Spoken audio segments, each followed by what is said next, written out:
Encantadísimo de estar con ustedes una vez más en Econotema, con Carlos Cuello y un servidor, Mozart de Lancer.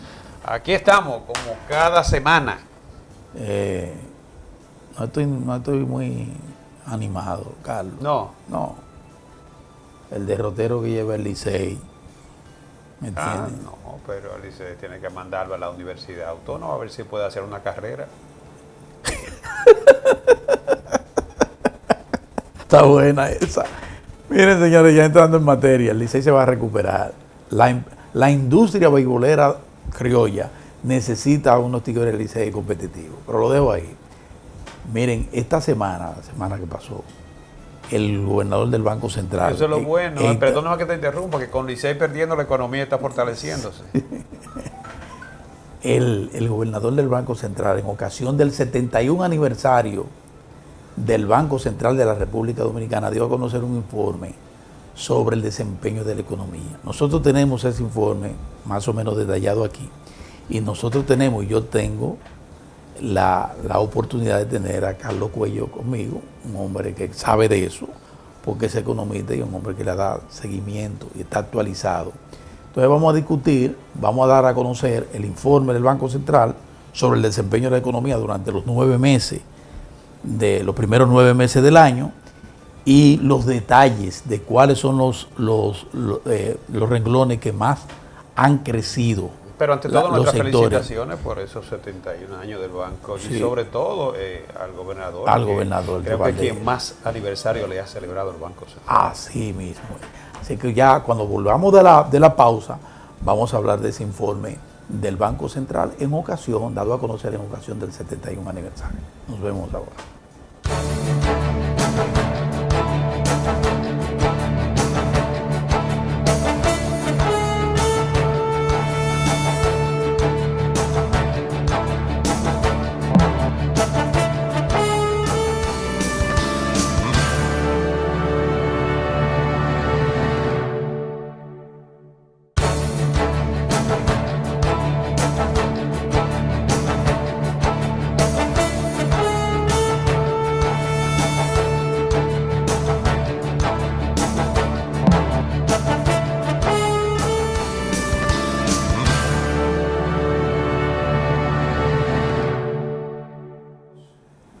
Aquí tengo conmigo, Carlos, algunas líneas generales de los principales puntos que tocó el gobernador. Comenzando por el Producto Bruto Interno. Por Producto Bruto Interno. Déjame darte rápidamente, y entonces para que tú entres, tú, que es el que sabe de eso, entres en materia. Oye bien, de acuerdo a lo dicho por el Banco Central y las informaciones que dio a conocer, el PIB real creció, el Producto Interno Bruto creció 6,9 enero-septiembre. Que para el mes de el más alto, sí, el más alto registrado en la región, ya que el indicador mensual de actividad económica registró un incremento de 8,6% en el mes de septiembre. En los últimos 6 años, otro dato importante que quiero que Carlos se refiera a él, de acuerdo a la encuesta nacional continua de fuerza de trabajo, se generaron 734.544 empleos adicionales desde octubre del 12 a septiembre del 18. En los últimos 12 meses se registró un aumento en total de ocupados de unos 150.000 trabajadores adicionales promedio, lo que se aceleró en unos 30.000 el ritmo de creación de puestos de trabajo. La inflación acumulada al mes de septiembre fue de 1,52%. Las reservas internacionales el 30 de septiembre se elevaron a 7.329 millones de dólares, representando una cobertura superior a 4 meses de importaciones, excluyendo las zonas francas. Las exportaciones totales de bienes alcanzaron 8.271.6 millones de dólares de enero a septiembre del 2018, aumentando en 795 millones. Y los ingresos de divisas de enero a septiembre ascienden a 22.087.4 millones de dólares, unos 1.597 millones adicionales con respecto al 2017, y se proyectan unos 30.000 millones para el cierre de 2018. ¿Qué te parece ese cuadro de la economía dominicana? Fabuloso. Fabuloso. O sea, lo primero es que la comparación que se hace con la región, con todo lo que es la región latinoamericana y caribeña, y probablemente en la economía mundial, así tomando en cuenta incluso lo que son las economías emergentes y las grandes potencias como China, tú no vas a encontrar tasa de crecimiento muy por encima de la que está creciendo la economía dominicana.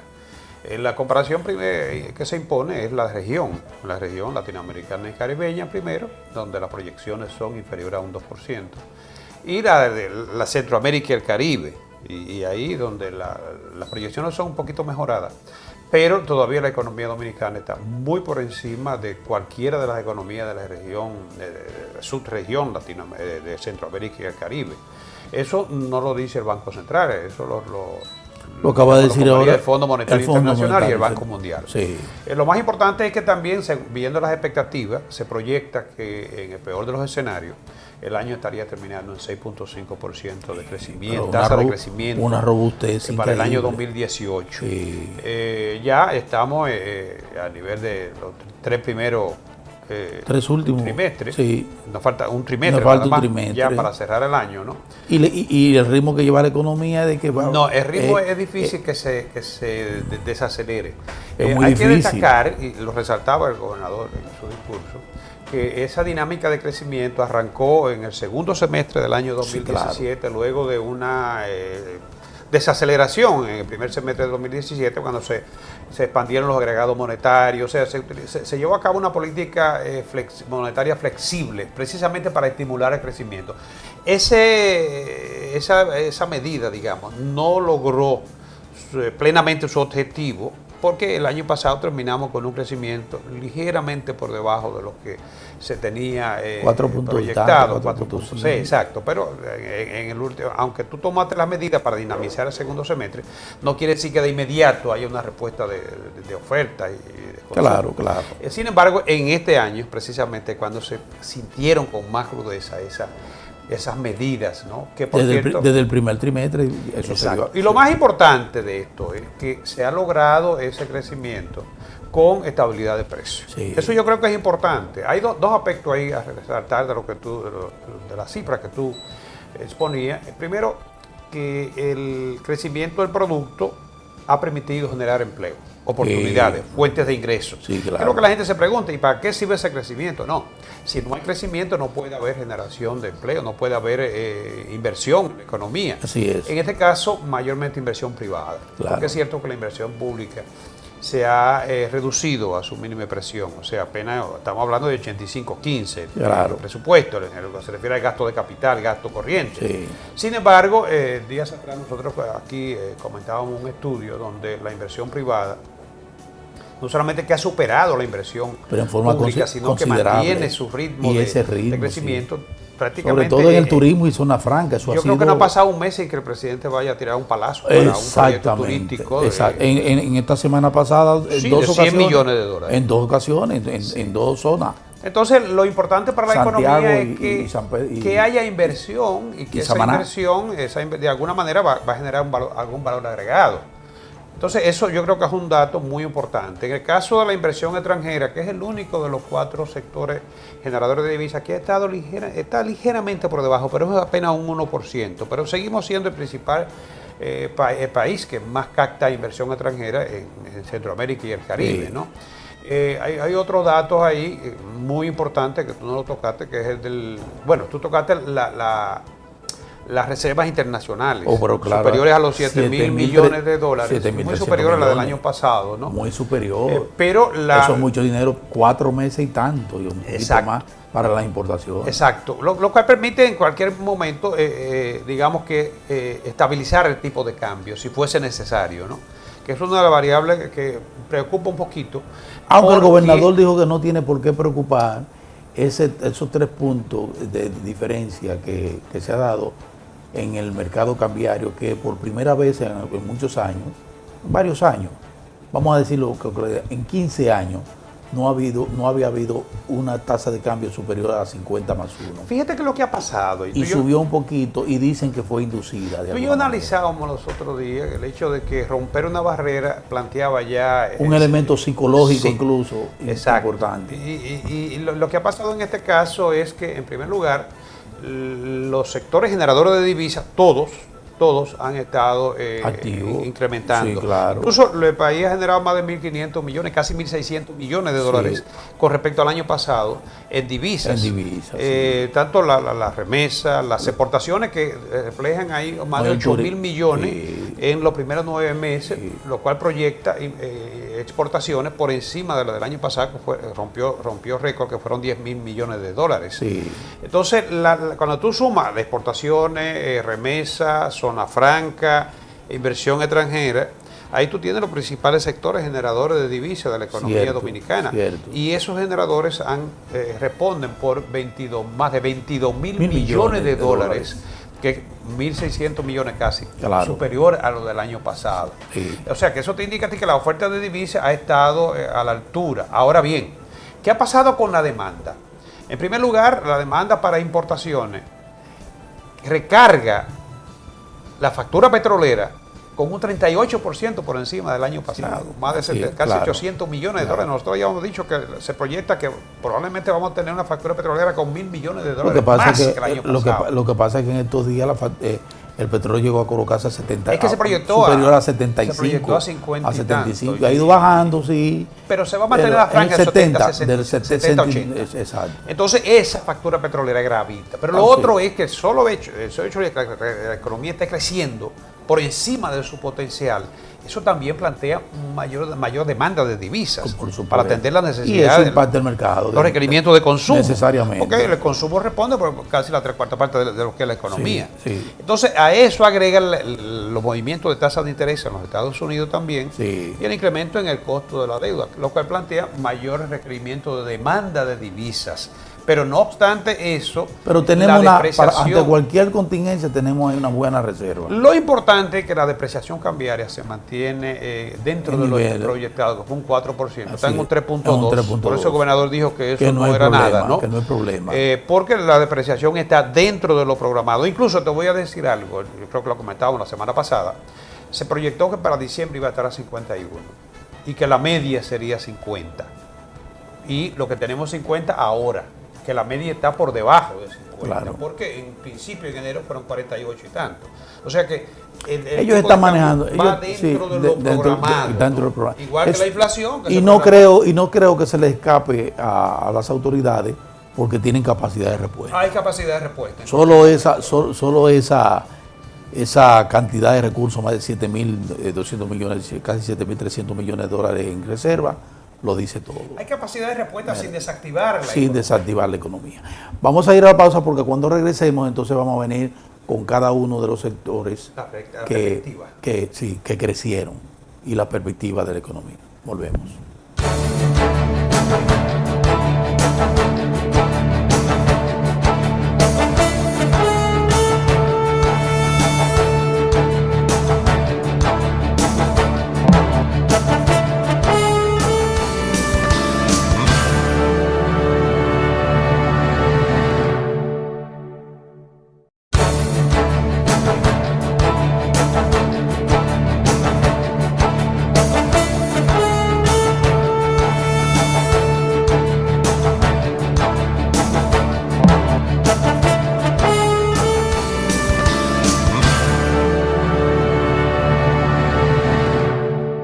Durante el periodo enero-septiembre, todas las actividades económicas registraron una mejoría importante. Eso es importante. Y déjenme decirles cuáles fueron cómo se comportaron esos sectores rápidamente para de una vez entrar en la perspectiva de la economía.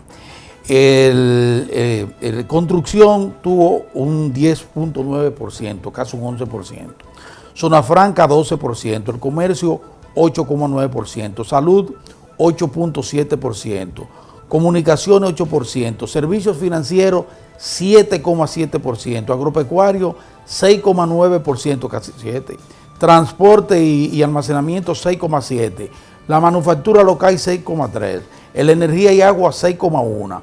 Hoteles, bares y restaurantes 5,4%. Como se ve, efectivamente, como dijo el gobernador del Banco Central, y de acuerdo a estos números, todas las actividades económicas registraron un movimiento positivo durante estos primeros 9 meses. Y si vemos elementos, ahí hay dos elementos que yo quiero ponderar en materia de perspectiva, que por un lado, la zona franca, que se mantuvieron rezagadas un buen tiempo, afectada por diferentes problemas, retoman una ruta que la coloca en 12%, liderando prácticamente el crecimiento, seguida de la construcción, que siempre ha sido un componente número uno en materia de crecimiento. ¿Cómo tú ves la perspectiva a partir de ese comportamiento de la economía?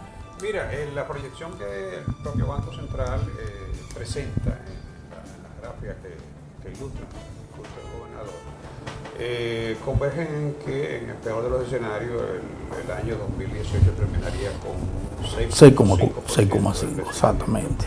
Que la inflación estaría terminando con un 3%, que ese rango incluso inferior, muy por debajo a la mitad de año. Sí, exacto. Era de 4. La interanual anda por ahí también. Sí. Estamos todo hacia ahorita de 1.58 1.58 a septiembre. Sí. Es muy probable que en esta última parte del año se acelere un poquito más. Sí. Aunque se mantuvieron congelados los combustibles en este mes, casi a lo largo de este mes, pero la proyección que se tiene es que terminaría en un 3%. La media, según el objetivo meta de inflación del Banco Central, es un 4%, pero tiene un rango de variación más o menos 1. O sea, un punto porcentual, si fuera por encima sería 5, un punto porcentual, si fuese por debajo fuera 3. O sea, en este caso sería el rango mínimo, el rango 3%. Ya. Lo de la otra parte es, las reservas, que ya sabemos que están por encima de lo que originalmente se contempló, y la cuenta corriente de la balanza de pago, que registra las transacciones de exportación e importación, que tuvo, por cierto, en el primer semestre un saldo positivo, dado el impacto de la factura petrolera, se estima que podría estar terminando en menos 1%, el déficit de la cuenta corriente. Ya. Y por supuesto el déficit de la finanza pública, que todo parece indicar que se podrá mantener en 2.4 como se concibió originalmente, 2.2, perdón. Entonces las expectativas son muy favorables para la economía dominicana, el hecho mismo de que las exportaciones lleven ese ritmo y de que sobrepasarán los 10.000 millones, también es muy sintomático. Sin embargo, no puedo terminar este programa sin traer a colación lo que sería la pregunta que se están haciendo todos nuestros seguidores. ¿Cómo ese crecimiento se hace sostenible? Está, ¿cómo se derrama? Tú dices. ¿Cómo se esa es la pregunta de siempre. ¿Cómo está llegando ese crecimiento a la población? Porque sabemos que hay mucha precariedad. Sabemos que en los servicios de salud, por ejemplo, hay mucho por hacer, y que todavía los recursos que se están canalizando son completamente insuficientes. Eso lo sabemos a menos de un 2%, ¿no? Con la precariedad con que se maneja aquí el sector salud. Lo otro es la educación, ciertamente ese sector que se le ha estado asignando mayores recursos, pero tenemos el problema de que, si bien es cierto que estamos aumentando los años de escolaridad, en todas las evaluaciones que nos hacen los índices internacionales, lamentablemente en lo que se refiere al desempeño, quedamos por debajo. O sea, pero hay que esperar, porque tú sabes que eso es a mediano y largo plazo. Porque la reforma del sector salud, del sector de educación, como eso apenas se inició. Estoy totalmente de acuerdo. Eso hay que darle su tiempo para una evaluación. Estoy totalmente de acuerdo, pero tenemos que, lo que quiero es... Lo que no se puede cuidar es eso. Lo que quiero es hacer el llamado, ¿no? De que tenemos que ocuparnos más de esas áreas que son claves, vitales. No se puede hablar. Fíjate que nosotros comentábamos en programas anteriores el índice del Banco Mundial sobre que echa a un lado todo lo que son estos indicadores macroeconómicos y toma el índice humano, el capital humano, que es fundamental, y la salud. Porque si tú no tienes formación de los recursos y salud, tú no tienes nada. Productividad, que es lo que te va a permitir ser competitivo, se va a caer. Se cae. Entonces a eso se agrega lo que es Incluso fíjate que toma en cuenta un indicador, cualquiera diría que eso es tontería, la estatura de la persona. Sí, claro. Tú sabes, cuando hay carencia, déficit, sí, claro. se produce una reducción en la estatura de las personas. O sea, sí, por el elemento óseo, los problemas exacto. de alimentación. Es un indicador que toma en cuenta, como te digo, elementos que parecería que son subjetivos, pero que son el reflejo de una mejor redistribución en la economía. Exacto. Entonces, en ese aspecto, es verdad, los programas sociales se han aumentado a la cobertura. No, pero, y la inversión en transporte que de alguna manera se refleja en el bolsillo. Pero no da en la cara el hecho de que seamos la economía que está creciendo más en la región. Y sin embargo tenemos esa falencia. En lo que son indicadores de desarrollo, recordemos que no es lo mismo desarrollo que crecimiento. Aunque el crecimiento es una condición sine qua non para que podamos pensar en el desarrollo. Así es. Pero tiene que haber una mejor redistribución del ingreso, ya sea por la vía privada, que el Estado facilite. Aumento de salario, aumento de salario. Política. Y aumento de salario. Políticas que estimulen lo que es una mejor redistribución. Sí, un mejor sistema de pensión. Y una menor concentración también de los recursos. Y menor concentración. La economía puede crecer con una alta concentración. Y eso lamentablemente no va a permitir que nosotros podamos romper alguna de las barreras que nos limitan para avanzar en el desarrollo. Muy bien. Mira, no quiero que nos vayamos sin felicitar a las autoridades de la supervisión bancaria en el país, ¿verdad? Que sigue haciendo su trabajo. La gente de la Superintendencia de Banco de la República Dominicana está en su asunto. Y acaban de iniciar el tercer Congreso Internacional de Gestión Integral de Riesgo del Sector Bancario de la República Dominicana, que como les he dicho en más de una ocasión, todo esto de crecimiento tiene una base en gran parte fundamental en cómo vaya el sistema financiero del país. Es la columna vertebral de las economías. Y una buena supervisión, eso es fundamental. Lo que tú decías ahorita, la sostenibilidad de lo que depende, ahora tenemos, que depende estabilidad de todo macroeconómica. Así que muy bien por las autoridades de la Superintendencia de Banco. Hermano, ¿se nos terminó el tiempo? Sí, volvemos la próxima vez. Bye bye. Si Dios quiere.